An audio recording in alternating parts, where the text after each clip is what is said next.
ఈ వాలంటీర్లు ఇన్ఫ్లుయెన్స్ చేస్తారు పెన్షనర్లకు, కాబట్టి వాళ్ళతో ఇప్పించడం తన మనిషి ద్వారా డోర్ టు డోర్ స్టెప్ దగ్గర పెన్షన్లు ఇవ్వనివ్వద్దు అని చెప్పి తన మనిషి నిమ్మగడ్డ రమేష్ ద్వారా ఈసీకి లెటర్లు పెట్టించడం దగ్గర నుంచి అక్కడ మొదలైన అంతకుముందు వీళ్ళేంది గోనె సంచులు మోసే ఉద్యోగమా, ఇళ్ల తలుపులు కొడతారు, ఆడవాళ్ళ వివరాలన్నీ సేకరిస్తారని తాను తన దత్తపుత్రుడు అసహ్యకరంగా మాట్లాడిన మాటలైనా, రాష్ట్రంలో అమ్మాయిలు ఎక్కడన్నా ఇదైపోతే అదంతా కేసులన్నీ వీళ్ళ ఇదున్నారు వెనక వీళ్ళున్నారన్నా, వాలంటీర్లు అంటే వైఎస్ఆర్సీపీ కార్యకర్తలన్నా వాళ్ళ తాట తీస్తామని మాట్లాడిన వాళ్ళ నాయకులు మాట్లాడినా ఇవన్నీ ఎట్లా మర్చిపోతారు? వాలంటీర్లు కాదు జనమైనా ఎట్లా మర్చిపోతారు?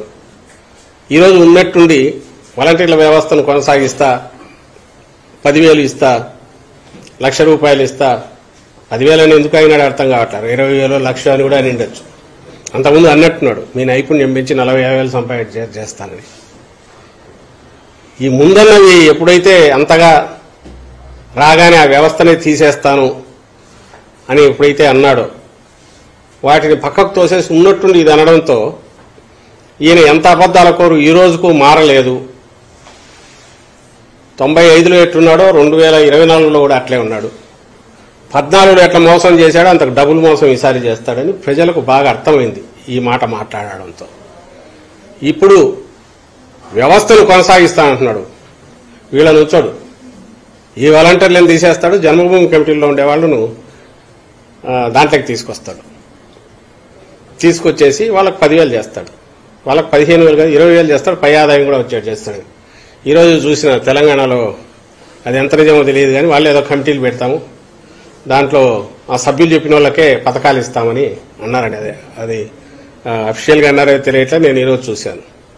సేమ్ చంద్రబాబు నాయుడు వ్యవస్థ ఏం చేస్తారంటే ఇప్పుడు వాలంటీర్లను తీసేసి జన్మభూమి కమిటీల వాళ్ళని కావాలంటే వాలంటీర్లను పేరు పెట్టి, ఎందుకంటే ఆ జన్మభూమి కమిటీ అనగానే జలగలు గుర్తొస్తాయి జనానికి, రక్తం పీల్చిన జలగలు గుర్తొస్తారు కాబట్టి అవి వాళ్ళకి వాలంటీర్లను ముద్ర వేసి బాగుంది పేరని వాళ్ళు చెప్పిన వాళ్ళకే పథకాలు ఇవ్వాలనేది రేపు వస్తుంది. ఆ మధ్య లోకేష్ కూడా అన్నాడు వాలంటీర్లు రేపు ఎవరున్నా మా వాళ్ళు చెప్పిన వాళ్ళకే స్కీమ్స్ ఇవ్వాలా, మేము చెప్పిన వాళ్ళకే బెనిఫిట్స్ ఇవ్వాలా అనేది వాళ్ళు అంటూనే ఉన్నారు. ఆ స్వభావం అందరికీ తెలుసు. పేరు మార్చొచ్చు, జన్మభూమి కమిటీ సభ్యులు దాంట్లోకి వస్తారు. అలాగే కింద వాళ్లకు ఆదాయం వచ్చేట్టు, అవినీతి పెరిగేట్టు పూర్వం ఏది ఉన్నదో ఆ రోజులు మళ్లీ తీసుకొస్తాడు చంద్రబాబు నాయుడు. అది మాత్రం ఖాయం. జగన్మోహన్ రెడ్డి గారు పెట్టిన శాచురేషన్ పద్ధతో లేకుంటే ఎవరి ఏమంటారు రికమెండేషన్లు కానీ అవినీతి కానీ కరప్షన్ ఫ్రీ పెట్టి అర్హతలు ఉన్న వాళ్ళందరికీ 100% ఇస్తున్న సిస్టమ్ ఏదైతే ఉందో అదైతే మొత్తం పోతుంది. వాలంటీర్ అనే పేరు ఆయన ఎలాగో రాడు కానీ ఆయన కోరిక వస్తే వాలంటీర్ పేరు ఉంటుంది కానీ దాంట్లో ఉండేది మాత్రం జన్మభూమి కమిటీ సభ్యులే ఉంటారు.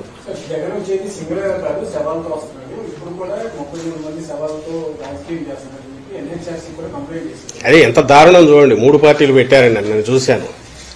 ఏ రోజైతే నేను ఇంతకుముందు అన్నట్టు నిమ్మగడ్డ రమేష్ అనే వ్యక్తి ద్వారా వాలంటీర్లతో ఇంట్లకు పంపించొద్దని ఇచ్చాడు, అది ఎంత అడ్డం కొడుతుందో వాళ్ళకు బూమరాంగ్ అయి వెనక్కు తగులుతుందని గమనించినప్పటి నుంచి గంగవేరులు ఎత్తిపోయి ఆ రోజు నుంచి వరుస పెట్టేసి మేము వాళ్ళని వద్దన్నాం కానీ వీళ్ళ దగ్గర ఇవ్వద్దని లేదు కదా. ఒకసారి వాళ్ళని వద్దన్నాం కానీ 1,30,000 మంది మరి సచివాలయ ఉద్యోగులు వాళ్ళతో ఇంటికి ఇప్పించవచ్చు కదా ఇంకోసారి.